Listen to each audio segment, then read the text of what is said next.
time to show off a new build going off to Sean. Doing another company logo dial for him. We took a couple images that he had and then picked the best looking setup for the dial and a laser etched on there. So we've got a nice clean silver dial. We did a lasered matte background on it. And then we did lasered out cleaner areas for the logo. So circle pips, but not lasered through, just right on top. This is in a brushed case with a nice milled crown. Did a small coin bezel on this with a titanium scandi insert. So it's got your hour markers and your minute ticks on top of each other. Nice tight bezel on this. Will not move unless you want it to. Non-click style bezel. Just a tension ring. This is on a brushed engineered band with a brushed preview buckle. Normally have a little watch cleaner sitting over here where if I get fingerprints or whatever on this, which I don't think I actually saw any, but just in case. Little BVW there. Now, what's cool with this, what I was thinking is I thought I saw something on this. Hadn't used an engineered band in a minute, and I think the last time I used one was back at the old house, so could have a tiny bit of dust on there or something, but I thought I saw something. But if I did, it's gone now. Custom engraved on the inside. We can engrave inside here, and that is always an option for anybody in general. So if you're wanting something cool in there, if you're giving a gift to somebody and you don't want to just, bold it on the outside here, because we can always do like a last name or something here. We can always put it right inside that clasp, so every time they open up their watch, they'll see that. So it's a nice way to kind of hide something away. Same thing goes with the case back. With these, with this one, we have a one of my low profile exhibition case backs here, where you can see the rotor in the back. I don't have too many of these left. I had 300 of them made like 3 or 4 years ago, and I think I'm down to like 10 or 15 of them. And I think they want 500 made at a time now. So we'll have to see if that's a thing. I think that would run me, I think 7,500 plus international shipping and tariffs and all that jazz we got going on right now. Import taxes. So who knows if we do that. And then a set of silver Moldova hands on there. So super nice clean build. So hopefully he likes it. As I showed you, the bezel will turn left, it'll turn right. It is a tension ring bezel, non-click bezel. And you saw in the back, this has a rotor, so as you're moving, it is putting wind on that mainspring. So that rotor just keeps turning. So once you set your time, you put it on. That should keep time throughout the day so long as you're moving around.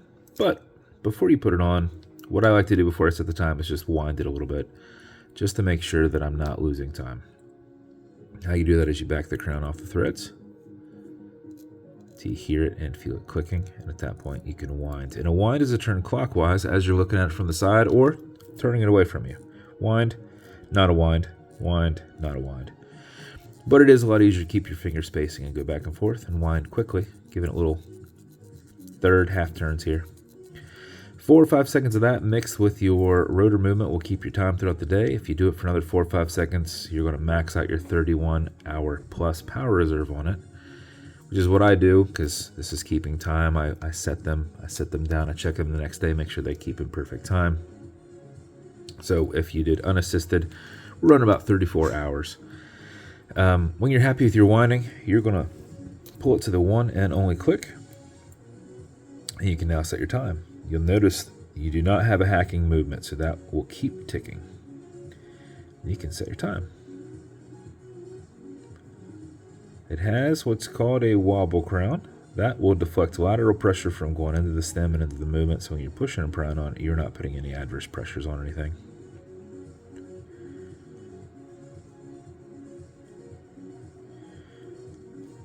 Alexa, what time is it?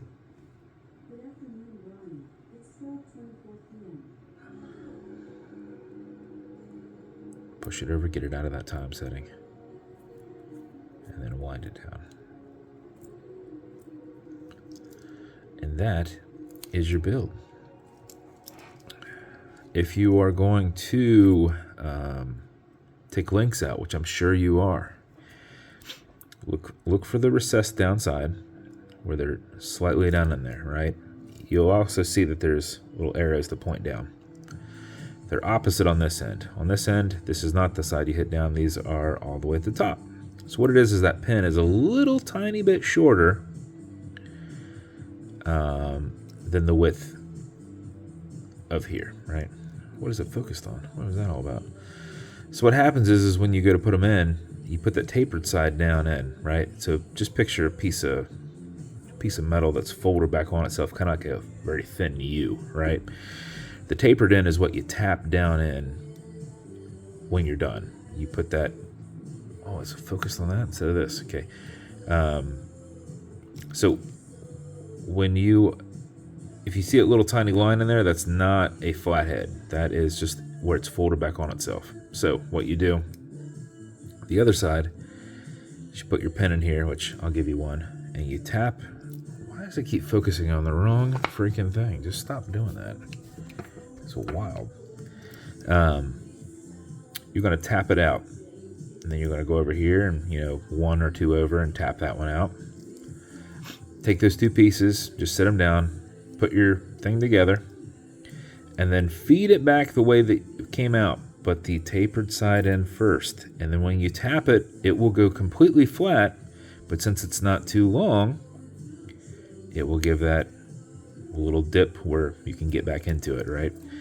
Do not try and put it in backwards. If you put that is flared out slightly, you get it in there, it is now locked in there. So don't do that. Like if you tap on the wrong end, that's not good. You don't want to put it in there because what happens is it opens up once it gets to that first link, and you're not getting it out. You got to basically break it out. So if you put this on and you fold it over, just fold it over on one end and go, okay, this is how much I need to take off. That's 3 links. Take 2 off one side and 1 off another. Don't take 3 on one, otherwise this clasp ends up being like real weird on your wrist where it's in a flat spot. It's not. It should be here. You don't want it up in here. So it can be a little off kilter because if you've taken 1 off here and 2 off here, but don't do a bunch on one side, not on the other. So, and if you really need help with it, you have a quick disconnect right here. This right here just folds down. Let's see if I can pull this out. Oh, this is, never mind. I put you in a really thick one, so it should not ever fall out. Basically, you have a spring bar. Normally, this is kind of like a toilet paper holder. You feed one side in and then you push the other side down. This one just has a little helper, this little lever right here. That's all that is. But you can kind of take that off and help yourself if you want to size your watch. I leave it on, but I've been doing it for a long time, so. But that's the watch. Anything else on this? Since, just in case with a new customer. If it's going to a new customer. I think that makes you solid there. I think you should be good. You should feel good about it. feel like you know what's going on. Next, as you can see, you're going to get matching beads. Entirely up to you how cool you are, whether you wear them with the watch or not. It's going to come in a slider box. This just goes right in there with an Atlas watch pillow in there. When I ship these, I normally put the watch long ways on this thing because it holds more of that weight, and I don't like floppy in there. So I kind of wrap it a little tight. So if you notice that, you'll go back to the normal watch pillow mounting. But yeah, I will ship it with it around the watch pillow that way rather than this way. So just to take up some slack. It's going to come with a few things. It's going to come with watch cleaner. This is good on all glass and metal, which is the watch as a whole. So non-streaking, non-toxic, non-residue, as well as a microfiber. And it's also going to come with some fine scratch remover. This is Novus 2 from Amazon, just repackaged. It's like Polywatch, and it is for your acrylic glass. You can scratch it. It's domed acrylic.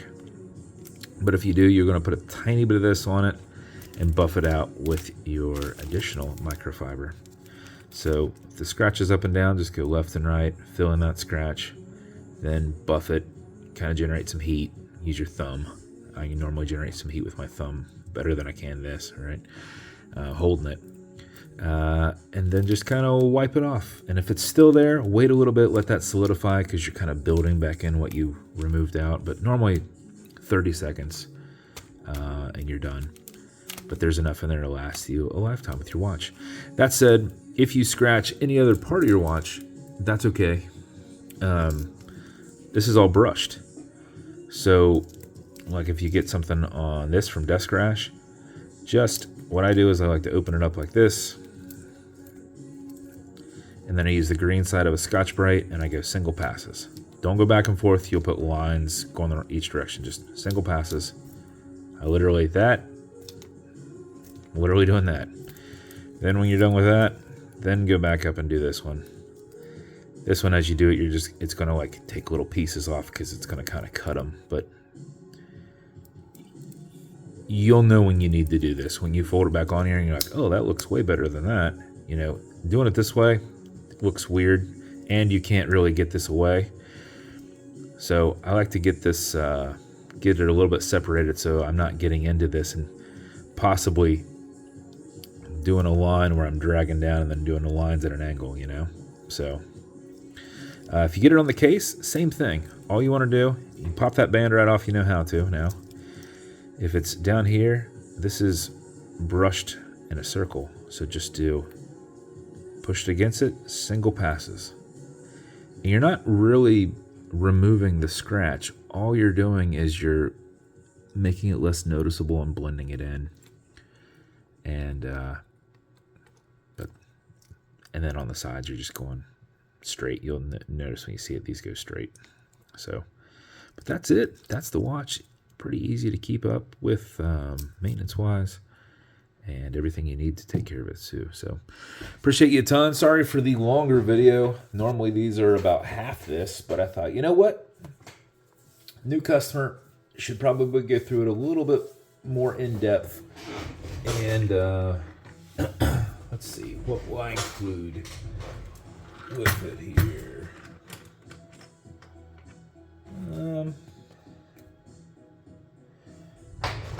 That's what these are. These are to help you like pop those through. Now, it's a little different than what I do.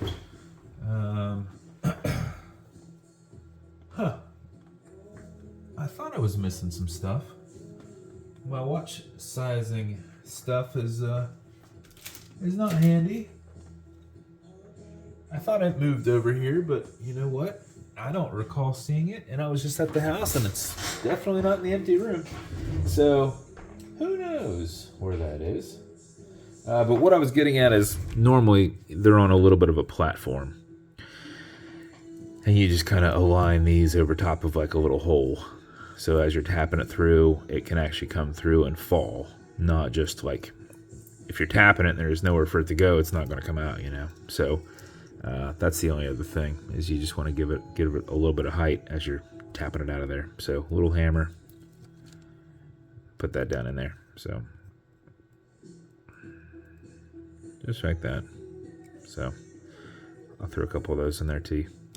So you have those, but that's it. That's the build. Once again, Sean, thank you so much for your support. I appreciate your time, man. And if you want me to build you something for your company or just for you in general, reach out and I'll see what I can do. And if you want to continue to see videos like this, like and subscribe so I put them up all the time. Thanks, guys.